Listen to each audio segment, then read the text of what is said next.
Hi friends, welcome to my channel. అందరికీ నమస్తే. నేను చూపిస్తున్న మొక్క రణపాల అనమాట. రణపాల అంటే 150 రోగాలను నయం చేసే మొక్క అనమాట.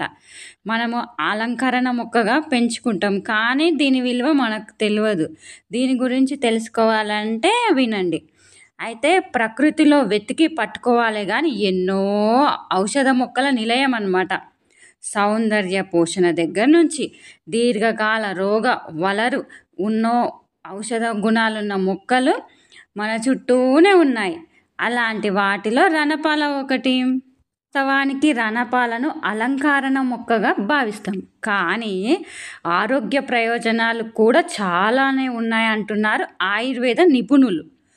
ఒకటి కాదు, రెండు కాదు, ఏకంగా 150 వ్యాధులను నయం చేయగల శక్తి రణపాల మొక్కకి ఉంది.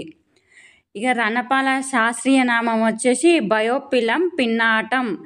దీని ఆకులు కాస్త మందంగా ఉంటాయన్నమాట. రుచి కొద్దిగా ఒగరు పులుపు సమ్మిళితంగా ఉంటుంది. ఆకు నాటడం ద్వారానే మరో మొక్కను అభివృద్ధి చేసుకోవచ్చు అన్నమాట. అంటే ఇంటి ఆవరణలో సులభంగా పెంచుకోవచ్చు అన్నమాట. Antibacterial, antiviral, antimicrobial, antifungal, anti హిస్టామైన్తో పాటు అనాఫిలాక్టిన్ గుణాలు రణపాలలో అధికంగా ఉన్నాయి. ఇక దీని యొక్క ప్రయోజనాలు ఏంటో తెలుసుకుందామా. ఆకు తినడం ద్వారా కానీ, కషాయం తయారు చేసి తీసుకోవడం ద్వారా, ఆకు పేస్టును కట్టడం ద్వారా కానీ చాలా ఉపయోగాలు పొందవచ్చు అన్నమాట. అధిక రక్తపోటు అంటే బీపీ నియంత్రణలో ఉంటుంది. డయాబెటిక్ని క్రమబద్ధీకరిస్తుంది ఈ మొక్క.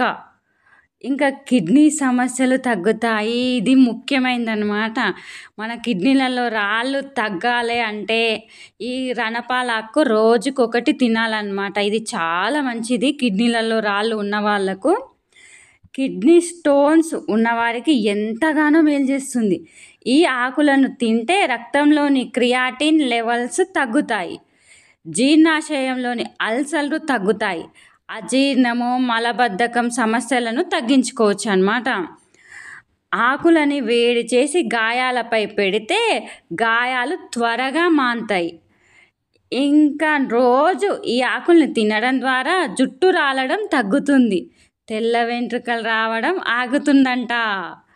ఈ ఆకుల్లో యాంటీపైరేటిక్ లక్షణాలు జలుబు దగ్గు విరేచనాలను నయం చేస్తాయి. ఇక మలేరియా టైఫాయిడ్ జ్వరాలు వచ్చిన వారు తీసుకుంటే మంచిది. రణపాల ఆకులను తినడం వల్ల హై బీపీ తగ్గుతుంది, గుండె ఆరోగ్యంగా ఉంటుంది, మూత్రంలో రక్తము చీము వంటి సమస్యలు తగ్గుతాయి అన్నమాట ఈ రణపాల తింటే. కామెర్లతో బాధపడేవారు రోజు ఉదయము సాయంత్రం ఈ ఆకు రసాన్ని తీసుకుంటే వ్యాధి నయం అవుతుందని ఆయుర్వేద నిపుణులు చెప్తున్నారు. మొక్కల ప్రాముఖ్యతను తెలిపే ఒక మంచి కథ అన్నమాట. ఒంటరి విత్తనం కథ. ఈ కథలో ఒక చిన్న విత్తనం ఎలా నేలలో నాటబడి నీరు సూర్యరశ్మి మట్టి సహాయంతో ఒక చిన్న మొక్కగా మారి ఆ తర్వాత చెట్టుగా ఎలా ఎదిగిందో వివరిస్తుంది. ఈ కథ ద్వారా పిల్లలకు మొక్కల పెరుగుదల గురించి మరియు వాటిని కావలసిన వనరుల గురించి తెలుస్తుంది అన్నమాట. కథ పేరు ఒంటరి విత్తనం. ఒక చిన్న విత్తనం నేలలో ఒంటరిగా పడి ఉంది. అది చాలా నిస్సహాయంగా ఏకాంతంగా కనిపించింది. అప్పుడు భూమిలోని మట్టి తన లోపల కప్పుకుంది. ఆ మట్టి చాలా వెచ్చగా సురక్షితంగా ఉందన్నమాట. కొన్ని రోజులకు భూమిలో నీటి బిందువులు పడ్డాయి. ఆ నీరు విత్తనానికి ప్రాణం పోసింది. విత్తనం మెల్లగా మొలకెత్తింది. చిన్న ఆకు బయటకు తొంగి చూసింది. సూర్యుడు కిటికీలో నుంచి తొంగి చూసి తన కిరణాలను విత్తనంపై ప్రసరింపజేశాడు. ఆ సూర్యరశ్మి విత్తనానికి మరింత బలాన్ని ఇచ్చింది. ఆ చిన్న ఆకు నెమ్మదిగా పైకి పెరిగింది. రోజులు గడిచాయి. విత్తనం పెరిగి ఒక చిన్న మొక్క అయింది. దానికి మరిన్ని ఆకులు, ఒక చిన్న కొమ్మ ఏర్పడింది. ఇప్పుడు అది ఒంటరిగా లేదు. తన చుట్టూ ఉన్న మట్టి నీరు సూర్యరశ్మితో స్నేహం చేసింది. కొన్నాళ్ళకు ఆ చిన్న మొక్క పెద్ద చెట్టు అయింది. అది ఎంతో బలంగా అందంగా పెరిగింది. దాని కొమ్మలకు పండ్లు వచ్చాయి, ఆకులు దట్టంగా మారాయి. పక్షులు వచ్చి దాని కొమ్మలపై వాలాయి.